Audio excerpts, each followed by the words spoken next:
Morning, driver. Morning. Treats.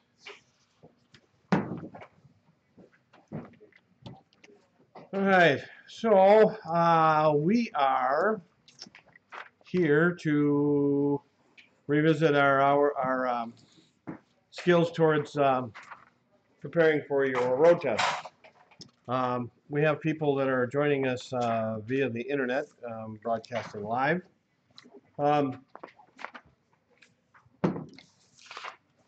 So first off, any questions before we start off? Get the truck and gear and get on the road. Anybody here for the first time? I know you're here for the first time, but you've done training online, right? Are you here for the first time? Okay. Have you done any online training classes? Nope. Okay. Which program are you? Yeah. Okay. Did an employer send you here? Okay. Right. You're doing Class A, right? Automatic or manual? Okay. Have you any previous experience with mechanical stuff? Okay. All right. You've got your workbook. When did you sign up?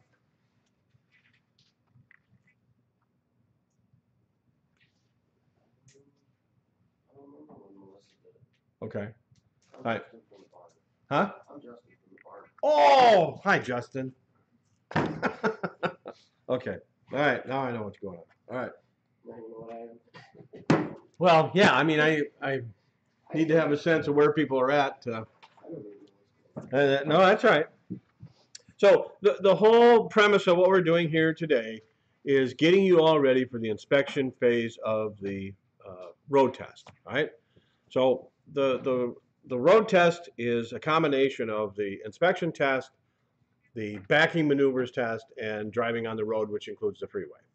All right. Do I have any Wisconsin residents in the room? Yes. Okay, one. All right. So the inspection is basically the same. There are some differences. Has anybody gone over those differences in the inspection process with you? No. Okay. So you and I ought to do that once I'm done with this session a little later. I'm going to do about an hour of class, okay? And then we'll have videos and you'll be able to go outside and practice your inspections and your air brake check. Good morning. Okay, is anybody scheduled for a test? Anybody have a test scheduled? Yes. Okay. When's yours? First Thursday in April. Okay. Next Thursday. Next Thursday. Okay, very good. When's yours? April 24th. Okay. Anybody else scheduled? Tuesday. Tuesday. Oh, excellent. After the snow. Yes, sir. Snow. We're supposed to get ice or something on Monday. Oh. Yeah. So that's good that you're going on Tuesday. Another good test. Yeah. Well, it's frustrating to have to deal with the state of Minnesota when the weather's bad. Okay. Class B. How many of you are doing Class B? I got two Bs. Two Bs. That's appropriate. Two Bs or not? Two, yeah. Okay. Two Bs. Okay. So the Class B test is simpler, easier, quicker, less of a hassle. Pass rate's higher. Are you guys doing automatic or manual? Automatic. Automatic? Automatic. Okay. So that makes that's the simplest of all of the tests would be a Class B automatic. All right. Nothing to report on our plans to test in Wisconsin. Still waiting on some things that are beyond my control on that end.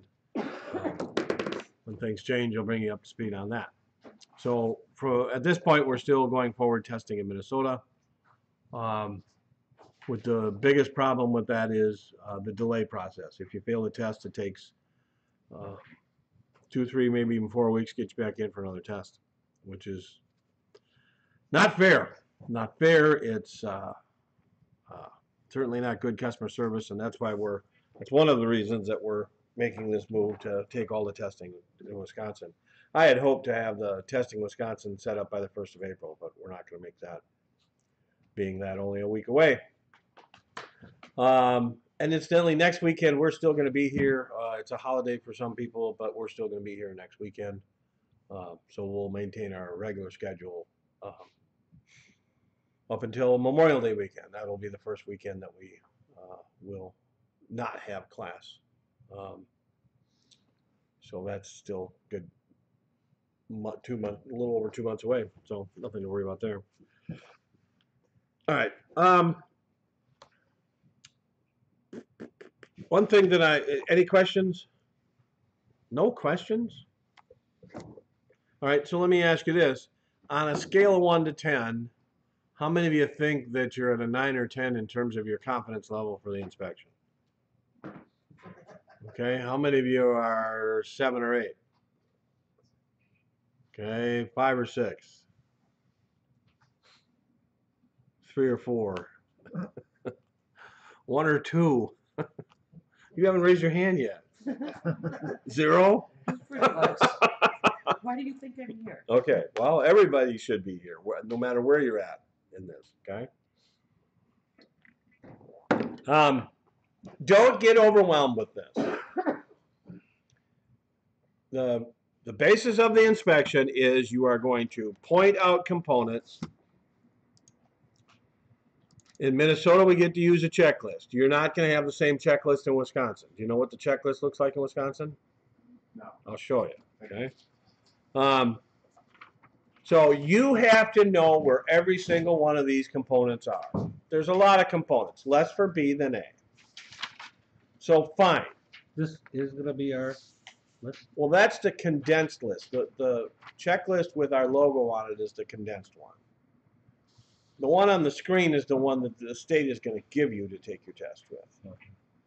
And the one that the state gives you is a generic form that lists everything. And so there's a whole bunch of things on this list you're not going to do because they don't apply to you, okay? You Class B guys take all 4 sections on the top off the table, take the combination trailer on the right side off the table, take the bus stuff off the table. So you're left with 3 sections. You Class A drivers have 6 sections in play, all right? So let me open up a different presentation here.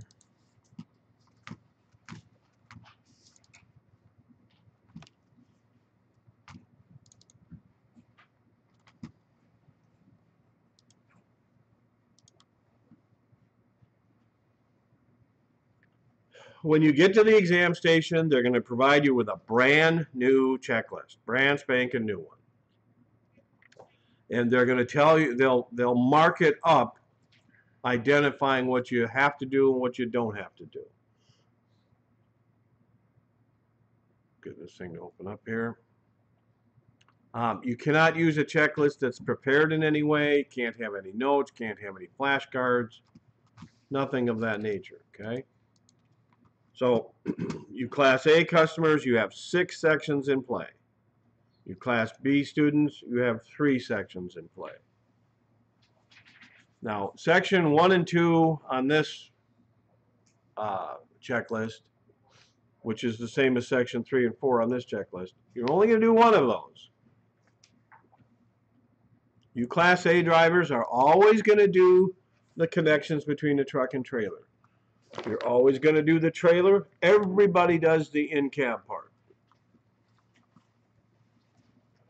Class B drivers, you're always going to do the in-cab, but you're not going to do both the front and the back of the truck. They're going to take one of those off. Class A drivers, same thing. They're going to take the front or the back of the truck off the table. So what that means is,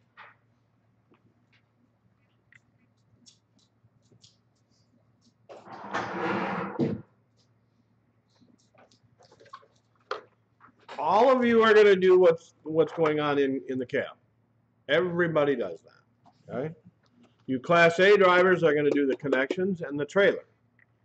But everybody, so all of you here, there's a different way that Wisconsin does it, and I'll explain that to you. But everybody here, you're either going to do the front of the truck or the rear of the truck. You're not going to do both. You're not going to check this axle and check that axle. And keep in mind the trucks we use are single axle tractors, okay? The Class B truck is a single axle B truck, right? And the dividing line is the windshield. So forward of the windshield is considered the front of the vehicle. From the windshield back is considered the rear driver fuel area.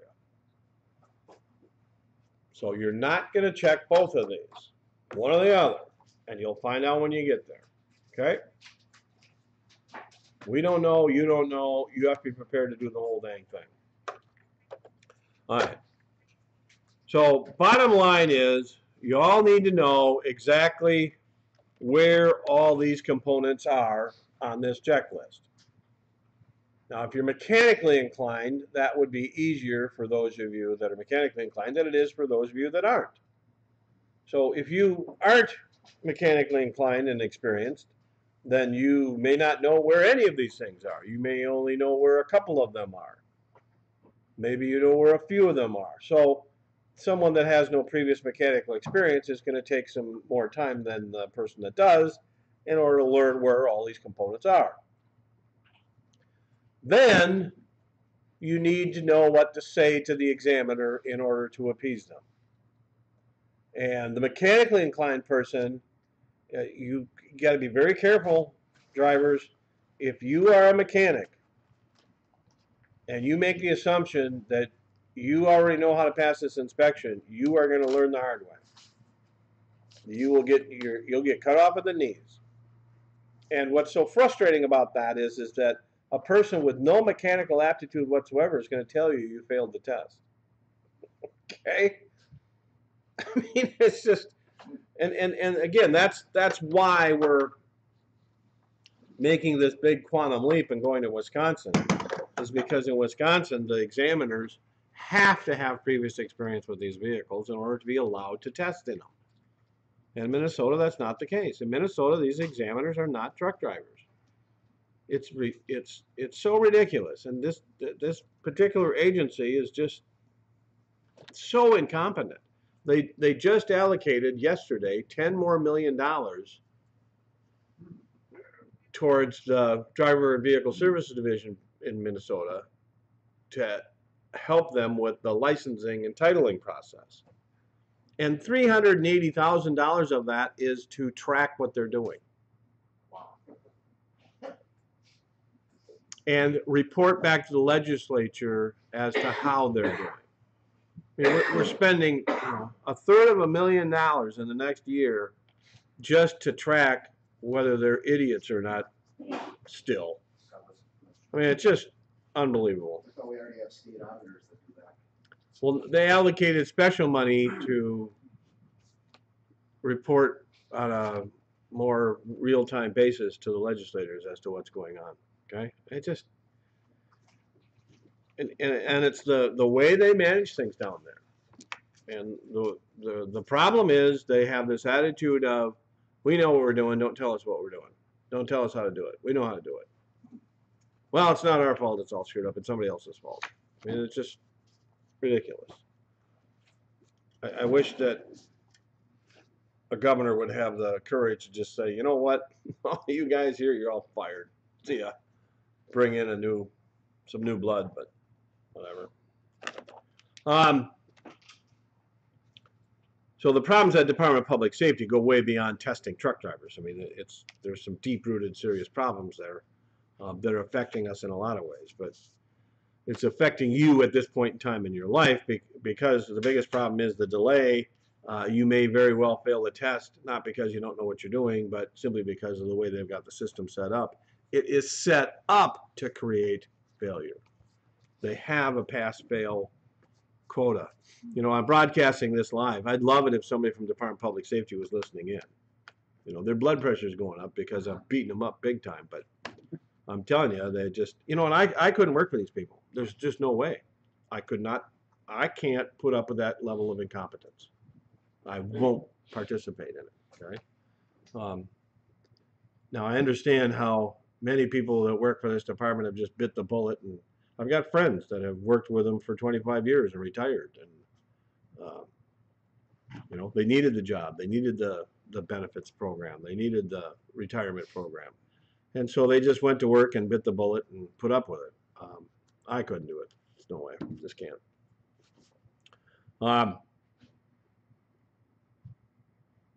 Despite that, despite the fact that they've got this screwed up system, we can still pass this test, people. We have students pass this thing every single day.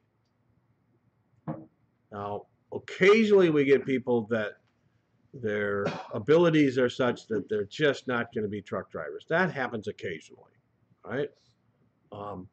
You know, and to the person that's really struggling, I would suggest, you know, just go get some more driving experience.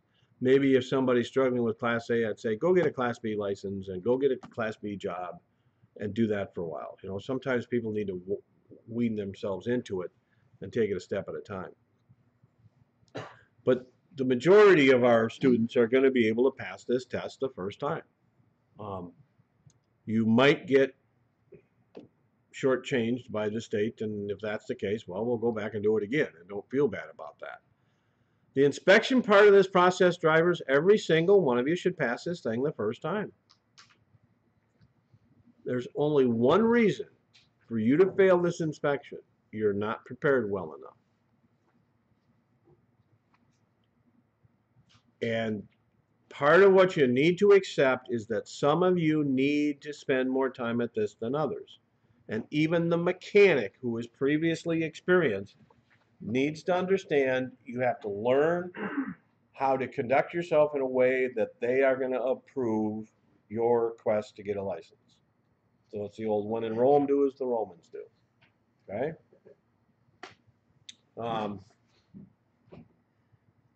So that's what we're here to do. I've got 3 of the people that are working for me are former examiners. Pat and I have been licensed by the Department of Public Safety for years and years. I've been licensed by these people since 1979. Good Lord. That's what, 39 years? Holy smokes. I know what it takes to pass these tests. And so that's what we're here to do, is provide you with infrastructure. Okay? If this checklist seems overwhelming, then break it apart. Don't do it all at once. Okay? Take it piece by piece by piece and learn a particular area. And again, let go of any expectation that you're supposed to be able to get through this just at the same speed as somebody else. When people call up and they say, how long does it take to go through your school? My staff and I are giving you an open-ended answer, right? It's always 4 to 6 weeks or 6 to 8 weeks, or depending upon whether you're doing Class A or B, all right? Depending upon whether you're doing manual or automatic. But what's not going on here is 3 weeks, 4 weeks. We don't give a number like that. Other schools do, and I think that's dishonest. For anybody to say, yeah, it's a 4-week school. Well, okay, I can train any one of you I can get you 160 hours of training in less than 3 weeks. We could do that in literally 2 weeks. So if I want to be dishonest with people and they call and say, how long does it take to finish? I can say 2-3 weeks. What's dishonest about that is I can't promise that anybody's going to pass the test in 2 or 3 weeks. There's no way I can promise that because it ain't going to, I mean, I could, but then I'd be lying, right? And I'm not willing to do that. So this is an open-ended proposition for every single one of you in this room, and every single one of you are going to be on your own path. And you're going to succeed at a time that works for you, okay? Good morning. So we're here to facilitate that process, to assist you along the way.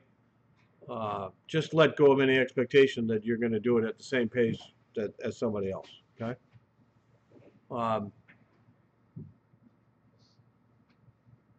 Ask the questions. Okay, one thing I want to go over real quick, make sure you all understand. On the checklist, spacers or bud spacing come up. Comes up on the back of the truck, comes up on the trailer. How many of you know exactly what they're talking about? Okay, a little more than half of you. So there's two basic style of wheels. And the wheels that are being used currently, we refer to them as bud wheels. And bud wheels are built with an offset. And so when you put bud wheels together on the rear of your truck or on your trailer, the two offsets match up, and then that creates the separation that you need between the two wheels. The other type of wheel, the older version, sometimes referred to as a Dayton wheel because the Dayton Manufacturing Company used to build these. That type of wheel has no offset to it. And so a spacer has to go between the two wheels in order to separate them. So if you look at this picture, in between the two wheels here is the spacer. And that's what they're talking about on the checklist. So what they're saying is, do you have bud wheels that are self-spacing, or do you have the older Dayton type wheels that have a spoked hub? And if that's the case, then you have this spacer in between the two wheels to create the separation. Now, none of our test trucks have these older Dayton wheels with the spacers. We do have some trailers here that we don't use on the test that do have these older wheels. So I can show you these because we have some trucks here that have, or trailers that have that. But none of the trucks do, and none of the test trailers do, okay? So when you're taking your test and you get to that section on the checklist, you just say these are bud wheels so they space themselves, or self-spacing, or in any way you want to explain that the bud wheel creates a separation and no other spacer is required. Make sense? Okay? All right. How common are those? Well, they're old. Those are older type of wheels, so nobody uses them now. The older equipment you have, the more probable it would be that they have those. Okay. I don't know how long it's been since they've been used on new vehicles, but probably 20 years, if not more.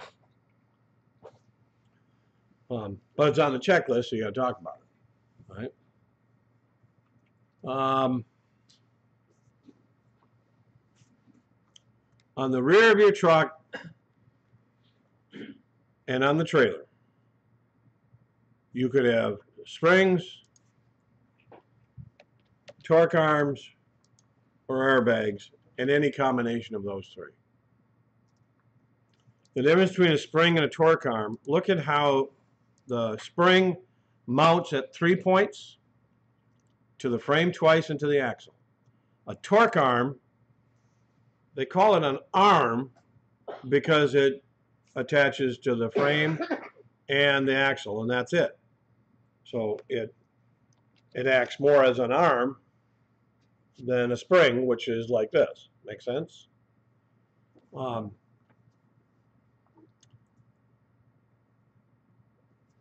They serve the exact same function. They do the exact same thing. It's just a different way of doing it. It's like a refrigerator with a door or 2 doors. Still a refrigerator. You know, is the freezer up here? Is the freezer down there? Still a refrigerator. Still has the same stuff. Configured slightly different. So don't get confused with that. What has happened is I have had people come back and tell me that their truck had a torque arm, pointed to it, called it a torque arm, and the examiner told them it was a spring. But it's actually a torque arm. So if an examiner ever tries to tell you, here's the bottom line. I'd like you to be confident enough in what you're saying that you realize they're the ones that are wrong, not you. Okay? You know, my role play to demonstrate your confidence level is this. Will you role play with me? Sure. What's your address? 955 Market Street. No, it's not. You don't live on Market Street. Pretty sure it's my address. I live there, sir. You see what I'm doing here? Okay? I want you to be that confident, like somebody's challenging you about your address. No, dude, that's what it is. So I want you to be confident, and so spend the time to learn what this stuff is. Now, you Class B drivers have a simpler preparation process because we don't have more than one Class B manual, and we don't have more than one Class B automatic. We've got one of each. So if you're testing Class B automatic, I can tell you exactly which truck that is, and you can look that truck over upside down, backwards, and sideways. You Class A drivers, there's more variety to what we have. And part of the kicker is, with these Class A trucks, you got to understand something. When you got a truck and a trailer, then there's more probability that you could have a defect. Okay? So the lights on the trailer might malfunction on the trailer, and that's going to happen at a much higher frequency than the lights malfunctioning on the back of the B truck. So that's one of the reasons that we have more Class A than we do B, plus more of our students do Class A. So bottom line, we've got more trucks and trailers. When you're assigned a test, 2-3 days ahead of time, we can tell you which truck and trailer is assigned and scheduled for your test. But now, if the day of the test, the brake lights on the trailer quit working, what are we going to do? We're going to switch trailers, okay? Now, it may be the exact same type of trailer, but there might be a difference. Now, I feel it's reasonable to expect you to be able to deal with that. My intent here is to prepare you to be successful in this industry. I am not going to take shortcuts and give you only enough training that you can pass the test, and then not know what you're doing out here in the real world. Okay? That's why we don't use tricks for the backing maneuvers. You're not going to hear any of us say, back up 10 feet, stop, turn the wheel 2 times to the right. Back another 10 feet, stop, turn the wheel 3 times to the left. We're not going to give you tricks like that. Not doing it. Okay? What I'm going to do is go out there and practice, use your eyes properly, learn how to do it. Make sense?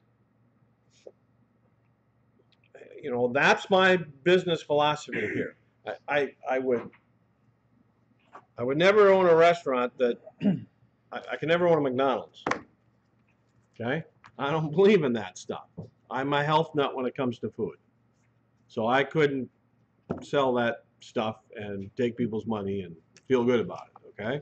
Just couldn't do it, all right? I've never started a restaurant because I'd go broke, because there's not enough people that would buy what I'd be selling. You know what I'm saying? So my business philosophy is to provide a product that I believe in. And what I believe in doing is assisting people who want to be successful in this industry. So that's the program I've put together here, and will continue to do so.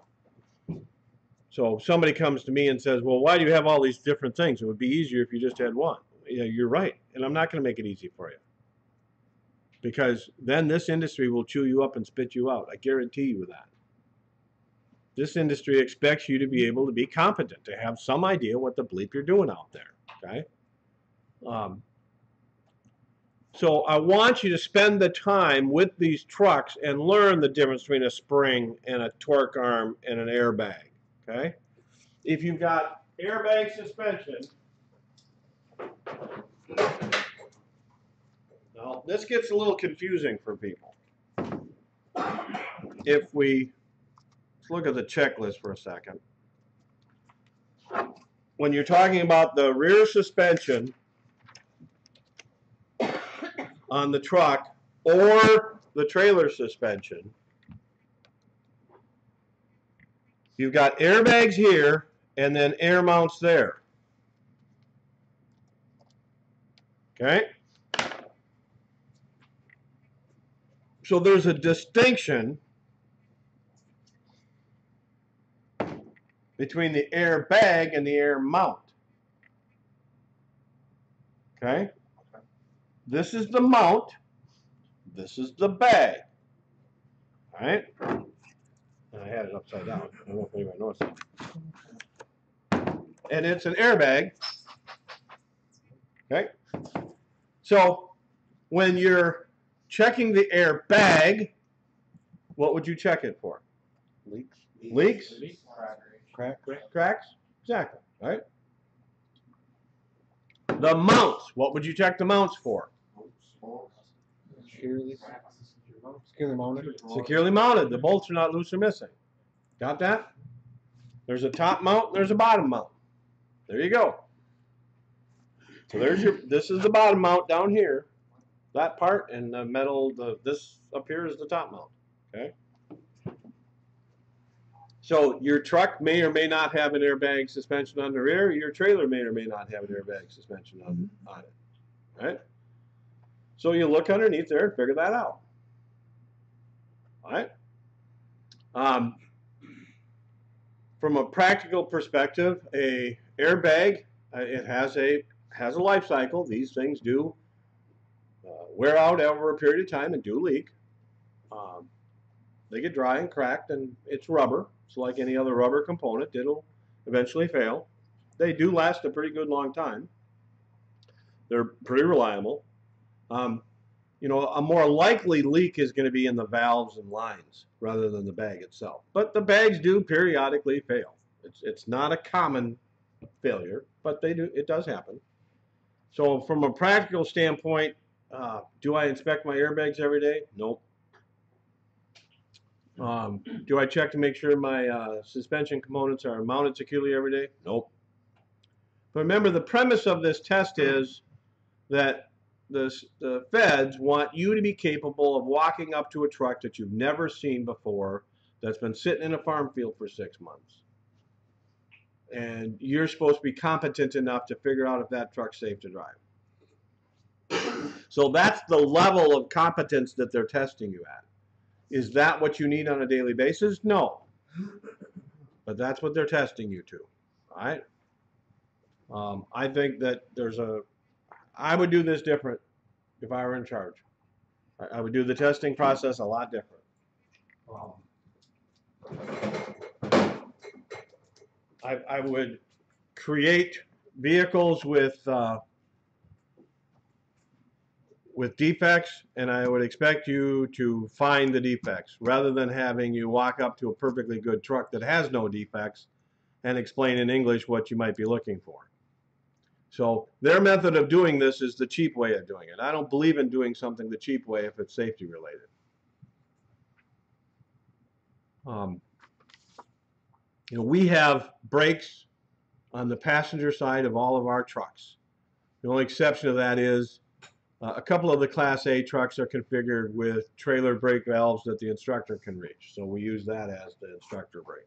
But all of our trucks and trailers have instructor brakes in them, one shape, form, or another. We're the only school I know of that does that. Other truck driving schools don't do that. I have a lot of money invested in those brakes. $500 to $1,000 per truck. So in the long run, what's that do for us? Give us safety. Well, okay, what's it do for Interstate Truck Driving School? It saves me money. My insurance just renewed, okay? It actually went down this year. It's down to $1,200 a week. That's my insurance payment for these trucks. $1,200 a week, people. Okay? How many trucks you got? A week. I don't remember. I'd have to go count. You just paid. Just look up the hill there. No, they just take it automatically out of my account.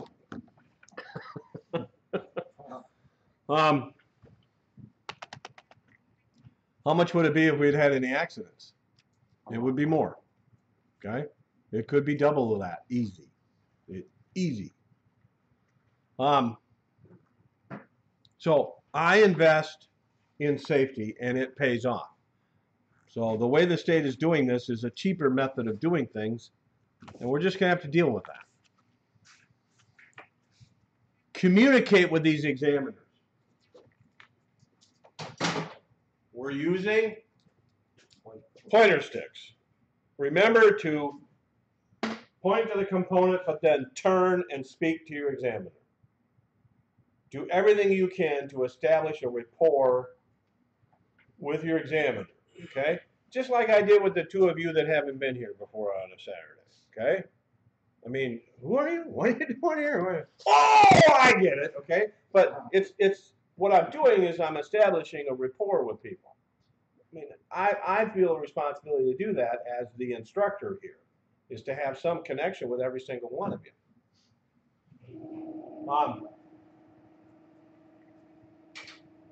And I think it's to your advantage to have that kind of rapport with this examiner.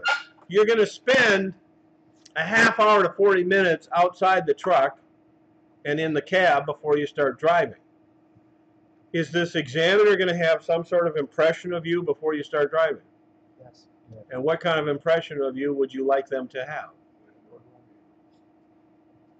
That you know what you're doing. That, you know, you're going to drive a truck. Well, act like it. Act like a truck driver. That you're taking charge of the situation and you know what you're doing, right?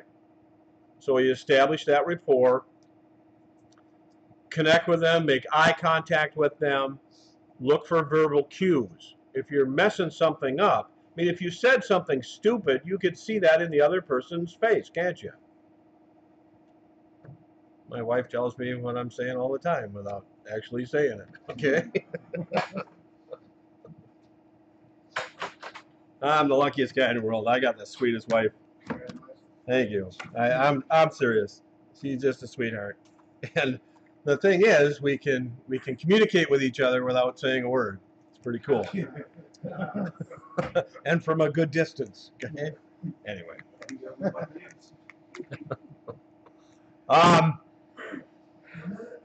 But my point is that you can read people's reaction to what you're doing pretty easily if you pay attention to that. And I'm suggesting that you approach it with that sort of process. Engage them. You know, you want to convince them of something. All right?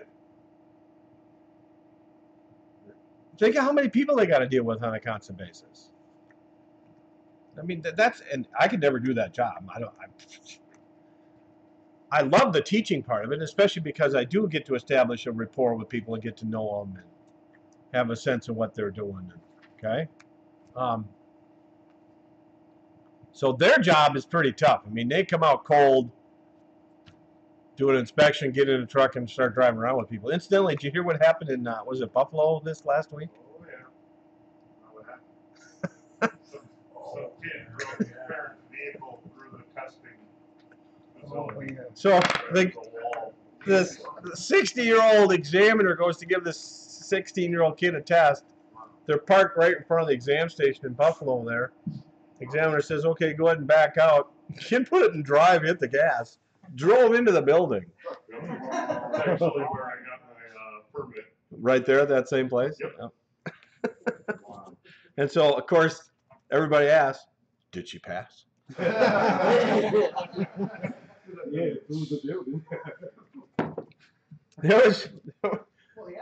There was a wreck years ago. One of the guys that used to work for me, he's had some health issues, so he doesn't work for us now. But so he's giving this 16-year-old kid a road test. Now this is at the Egan exam station, so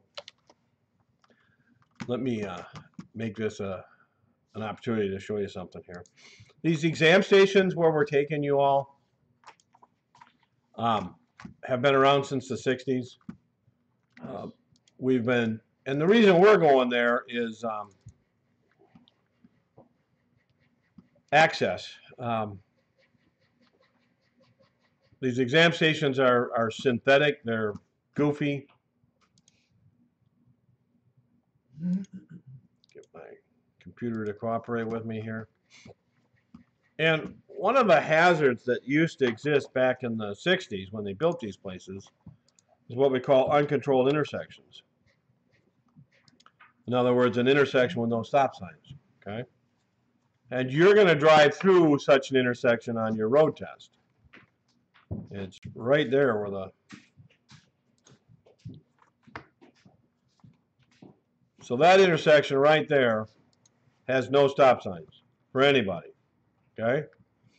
Now, if you were to approach an intersection that has no stop signs and someone else is approaching, who has the right of way? The person on the right is supposed to be given the right of way, okay, by the person on the left. So you're supposed to yield to your right. So the right thing to do is take your right hand and wave it to the person on your right. Now, don't wave anybody on in a truck. I only use that. The right thing to do is wave to your right as a way to remember whom you are to yield to. When you're driving a truck especially, don't direct traffic. Why do you suppose I don't want you to wave somebody on with a truck? There's things you can't see. There's things that they can't see and you can't see. And you'll get sued. If they get hit by somebody else, you'll get sued. So don't do it, okay? All right, so anyway, so Bubba, one of our former instructors, when he was an examiner, is giving a 16-year-old kid a test. And they're going down this one-way street here, heading toward this intersection, and here comes a pickup truck over here, okay? And so Bubba in the car with the kid says to the kid, it's a 16-year-old girl, and the interesting thing is this car that she's driving was given to her by her parents for her 16th birthday, okay? And that had already come up in the conversation prior to this. So they're coming up to the intersection. There's a pickup to the right, and Bubba yells, stop. She doesn't slow down. Stop, he yells. She doesn't slow down. Pulls right out in front, and they get hit on the passenger side where the examiner's sitting, right? So Bubba's not happy. Okay? He yelled stop twice, and this gal didn't stop. They got hit. So he's feeling a little sore. The door won't open, so he makes the Egan Fire Department come out and do what? Just for spite. Okay?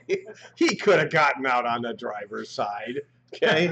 But he's like, I ain't moving. I ain't getting out. Oh, I'm in pain. Oh, I'm hurting, you know. And he had a good time watching that 16-year-old girl sit on the curb as the Egan Fire Department ripped the door off her car. Anyway. And that's not the first time these examiners have been extricated from cars during road tests, okay? I wouldn't do their job. I put brakes in all these trucks so my instructors, we don't have to yell at you guys. We don't have to yell stop. We can stop you. It's that simple, right?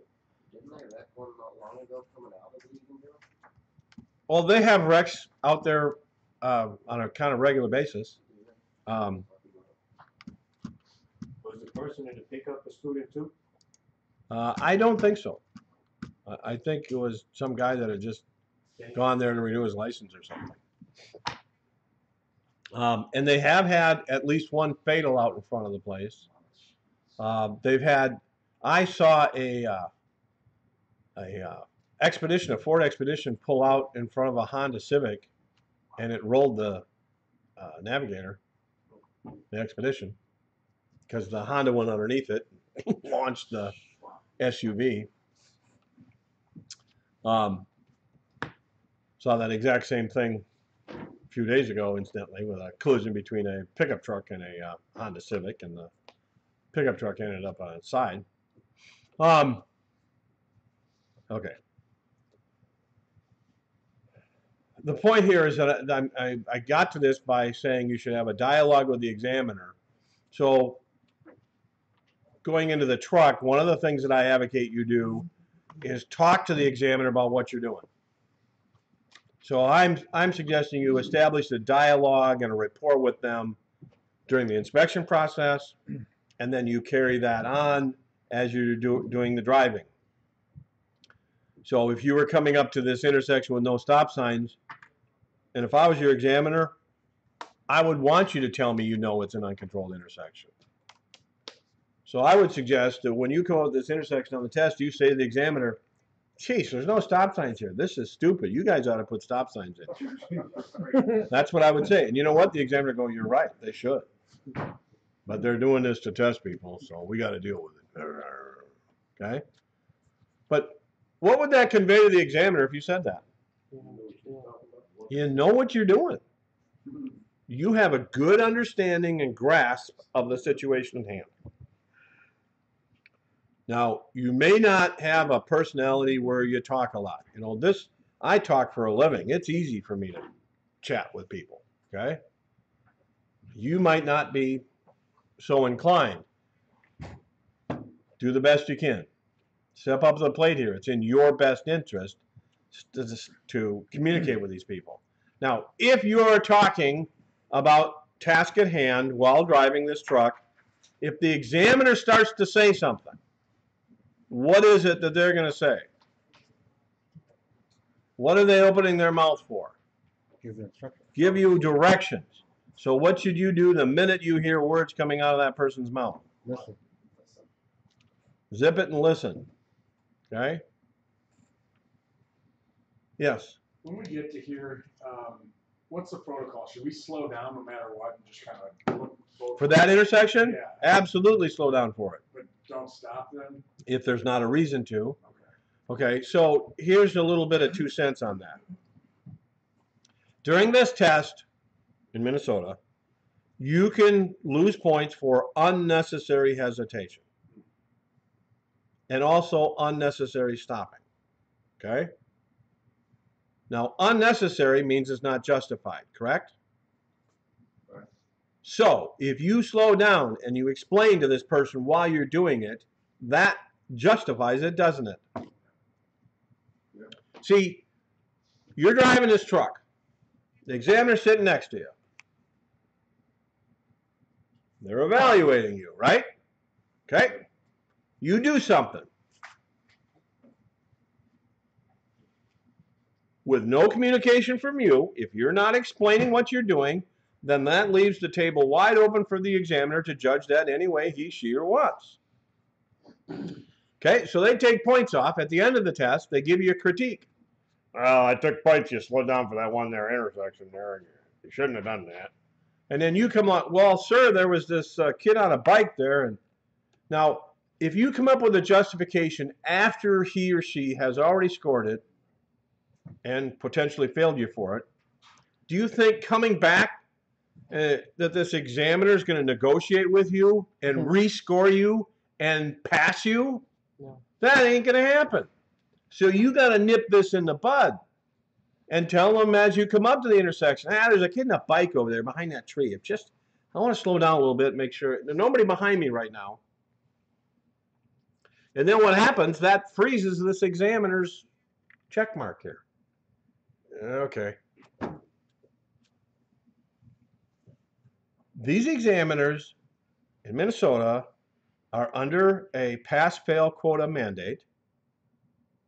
I actually had an examiner tell me once, when he told me this, I didn't know whether to deck him or faint. I couldn't believe what this guy said. He says to me, well, Bill, your guy passed. He was close. I drove him around the block a little extra to see if I could get him over the top, but he didn't make any mistakes, so I had to pass him. Wow. I was in shock. I'm like, I didn't know what to say to this guy. Are you kidding me? You tried to fail him? You drove him around extra?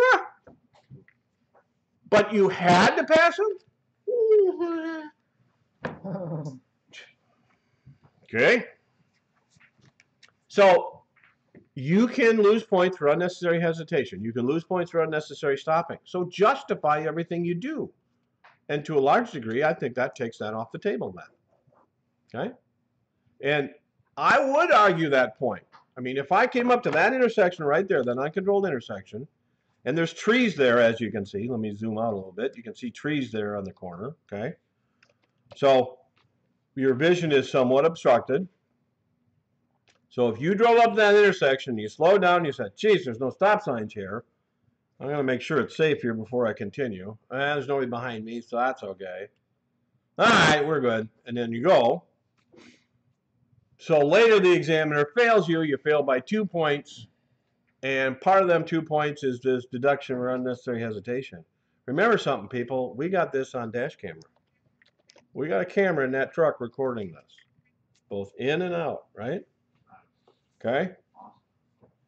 I'd argue that one, which is in a heartbeat. And I'm telling you, it won't happen. It hasn't happened since we've had the cameras in the trucks. Okay? Because remember, the examiners know the cameras are in the trucks too. They don't all like it, but I don't care. I'm not out there to make friends with them. I want you to be treated fairly. That's why them cameras are in there, okay? Same thing in Wisconsin, you know, that there was some question about that, and I'm like, no, them cameras are staying on. And if I have to, I'll sue the state of Wisconsin over that. I'm not taking no for an answer on that. I want to keep everybody accountable. So that protects you, because they know that if they screw up, and part of the reason they know that if they screw up, it's going to come back at them is because we have confronted the state on several occasions with things we picked up on the cameras. Hey, you guys are doing this. You guys are doing that. Oh, okay, okay. And they never want to see the video, by the way. They do not like that video. They do not want that video played anytime, anyplace, anywhere. And you'll notice that you'll never seen any video on social media from us, have you? Okay? Not doing that. I'm not dragging them into mud. I'm not trying to make them look bad in any way, shape, form, or whatever. So all of these issues that we've discovered over the years, we don't broadcast that in any way, shape, or form. In fact, this is kind of interesting. One day, one of our students is on a test, and they're out here going down Cliff Road, making this left turn down here in this double turn lane. So as they're driving up to this, now they're going to turn left. It's a double turn lane. So which lane is the truck supposed to be in?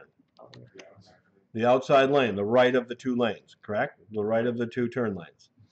So the instructor and student are coming up to the turn lane. They're in the right lane. And they both noticed simultaneously that there was some commotion ahead. There was a minivan up at the head of the left-hand lane.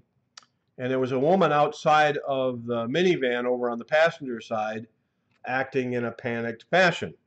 And so we've got this on tape of the examiner and our student, you know, geez, what's going on there? Well, I don't know. They pull up alongside of it in the right-hand lane, and the lady turns to them. This is summertime, the windows are down. Lady turns to them and yells, Heimlich, anybody know of a Heimlich? And it gives me chills just talking about it. The examiner and the student both look at each other, Heimlich, and the examiner says, set the brakes, put it in neutral. So the student, you know, neutral, sets the brakes.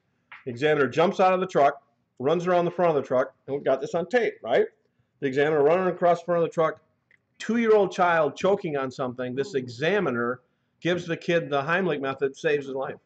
Nice. Cool, huh? So we got this on tape. So the next day or two, I sent a message downtown via email. We've got this on tape. Your staff member saved this kid's life. We'd like to share it with the media. May we have your permission? Guess what they told us? No. Nope. Wow. They didn't want to, give this guy the credit he's due in the media because they didn't want anybody to know there's cameras in them trucks during the test. And I don't want to push that part of the equation. I've got what I want out of the deal. I got cameras in the truck, so I'm not going to, take any chances that that's going to come back to bite me. So we did not put that out there. But that's pretty cheap of them, isn't it? That driver pass? He did. He did. The funny part of that is the light turns green. The examiner's over saving a kid's life, and this guy took off, drove through the intersection, and pulled over and parked on the other street. It's like, dude, what are you doing? You don't have a license to ride this truck.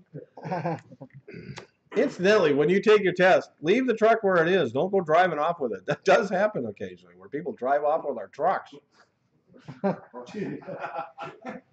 Leave the key in it. That's the other thing. Leave the key in it. Just leave the key in it. It's fine at the exam station with the key in it. So when you're done with the truck at the exam station, leave the key in it. Same thing here. Leave the keys in the trucks. Okay? So if you're out on the backing range and you're done with your session, just leave the key in the truck. It's fine. Okay? We got a locked gate. Nobody's going to steal our truck. Okay? All right. Any thoughts on the suggestions I'm giving you?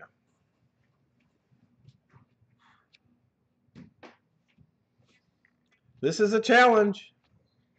This is not a slam dunk. You need to put time and effort into this thing.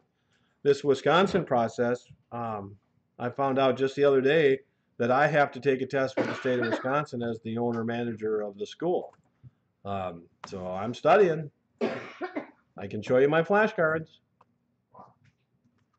I'm doing the same thing you guys are, and I feel the same pressure you do, because how's that going to look if I fail the test? Huh? I mean, I'm up here preaching, yeah, prepare. Well, what happens if I fail? So I'm in the same boat you guys are. And the way I deal with it, so the last thing I did before I left here last night is went over my flashcards. They're right square on my desk, right in front of my seat, okay? I got to prep for it and go over and get that done, get that taken care of. And I only get 2 chances at it. If I fail it twice, I got to wait a year. That kind of puts the pressure on, doesn't it? Okay.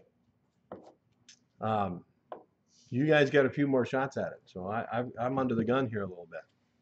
But that's all right. We'll get her. You can do it. Yep. But I'm going to spend the time to prepare for it. That's the key. Okay. I'm not going to take it lightly. I'm not going to blow it off. I'm not going to make any assumptions. I'm going to take the time and effort to make sure I'm prepared. I've got my wife assisting me with it, going over the flashcards with me. I mean, it's just, I take this stuff real seriously. And that's the only way I know how to accomplish things in life is to put time and effort into it. Okay? Nobody's ever handed me $1 million, so. And that part of it is, I started this business. So when I started this, I was working as a dispatcher at Penske Logistics. Didn't have a lot of money. And I had to buy a truck and a trailer, right, to start the business. So I found this truck over in Wisconsin. A guy over by Crystal Cave had this little truck. I called it my Pretend-A-Pete. It had a Peterbilt badge on it. It was sold by Peterbilt, but it was actually a Volkswagen made in Brazil. It was a Volkswagen. So I called it my Pretend-A-Pete. It's not that one, is it? And so I didn't have any money, but I had inherited some fine china from an aunt. Well, I didn't need fine china. What am I going to do with fine china? Okay, I'm not going to entertain with fine china. But I convinced this guy in Wisconsin to take the fine china as a down payment. So that's how I started this business, by trading some fine china for the down payment on a truck, and then weaseled my way into it over time. And so here I am. And I'll tell you what, I've had a lot of help along the way too. I mean, a banker friend of mine has been a lot of help to me. If it hadn't been for his assistance, I would have gone out of business for sure. A lot of help from my wife over the years. I mean, I'm very lucky and grateful for all of the help and support I've gotten to do this. And at times it's a struggle, and there's been times when we were this close to closing the doors. I mean, this close. There was one time a few years back where a guy came in to pay for some trading with a credit card, and I didn't run the credit card because I didn't know if we were going to be in business the next day. And I just, in all honesty, I couldn't run his credit card and then go bankrupt. Right? So I said, well, I'll run it later. And then we were able to work things out, keep the doors open. Okay? So it's been a struggle. And when times were tough, I would just make up my mind that I'd go to work every day and do the best I could and not worry about it. Okay? I mean, I can't let worrying about something interfere with my focus to do my job. Make sense? Yeah. And that's really true when you're driving these trucks. We all got things going on in our lives, right? You know, people my age have issues with family members getting sick and passing away. And I mean, we've dealt with that with a lot of our employees over the years where things are going on in their lives. And you get in this truck and you just got to focus. You've got to focus on task at hand and keep your operation of that truck safe. Same thing with preparing for this thing. You're going to have to knuckle down and spend some time and effort to get ready for this test. If something comes up in your life, like you had an interruption, okay, then you take time off, take care of business, and then when you can create the time again, come on back, knuckle down, full speed ahead. Make sense? Yep. We're here to support you. We're here to encourage you. We're here to give you tools. Does everybody have the audio file that you're supposed to listen to on the inspection? Yeah. Audio, not a video, audio file. Okay, make sure you have that. If you don't, go to the front counter during the week and even today, the staff can give you that. Okay. So the plan for the rest of the day today is get out in that truck and do the ABVC. I'm going to show a video for those of you who are here on a Wednesday or Saturday or Wednesday for the first time. I'll show you a video, and the video will walk you through what we call the ABBC process. You might have seen that online already. Okay? And then, so Justin, you haven't watched any videos yet, have you? I started that deal, but I got busy doing something and Okay. I haven't got back to it. All right, so this video that I'm going to play walks you through the pre-trip inspection process. The rest of you have already seen that. So I would encourage those of you that have seen the video, go out, practice your inspection on the outside. The truck that's right out the back door is the truck you practice the ABBC process with. That air brake check is a contrast to your normal behavior behind the wheel of a motor vehicle. It takes practice to get a routine, so you get that routine down. Sam and I are here to ask any questions, help you with any questions that you might have. All right? So, any questions before I... Just a suggestion, like the more I sit in the truck and like look at the mirrors, Yep. it really helps because you're like focusing on the mirrors and everything inside. Yep. So that ABBC truck? Just The other trucks too? yeah, the other ones too. So, let me ask you a question. That we're getting this class school set up in Wisconsin, and I've got some shop space that I can put trucks in. What do you think of the idea of having a backing simulator set up such that you're actually sitting in the cab of a truck and you're using virtual reality goggles? That would be. How many of you think that'd be a good idea? Okay. How many of you have no opinion on that? How many of you think it'd be stupid? How many of you are awake? Okay, anyway. Virtual reality goggles, how many of you have done that? Any sort of virtual reality goggles? So a few of you have, okay. I'm really excited about it because it's going to help with the alley docking process. Because when you alley dock, whether it's B or A, you've got to look out the window. Okay? That's the only way you're going to do it, especially the way they want you to do it. keeping in mind that the way they want you to do the alley dock is stupid, but we got to do it that way. So you got to look out the window. Well, the regular simulators that we already have, that doesn't work. And I've talked to the simulator people about building a room and doing rear projection and all that kind of stuff. But now the virtual reality systems are available. So that would work. And I was thinking that it would, you know, just, and you made me think of this, that, you know, these simulators we have, the seats are pretty similar to the real deal and yada, yada, yada. But I would think it would be even better with that, because then you got the door, the window down, and you can stick your head out. And how many have already done that on the backing range? Any sort of alley dock? You get a stiff neck doing it, don't you? It's you know, your neck is going to hurt after you're doing it, right? Because you're twisted and contorted around. But you know, the simulators are so accurate in terms of the motor skills you need to learn in order to perform the task. So I'm thinking that it would really be beneficial to actually put the simulator in the truck. And so what I got to figure out is how to get the controls, the steering and the gas and brake and all that to hook up to the simulator. But then you're actually looking out the window with the VR goggles on and doing that. So that's part of my plan here down the road. Right? All right. So I'm going to conclude my part of it. I'm going to put on video for you all to watch.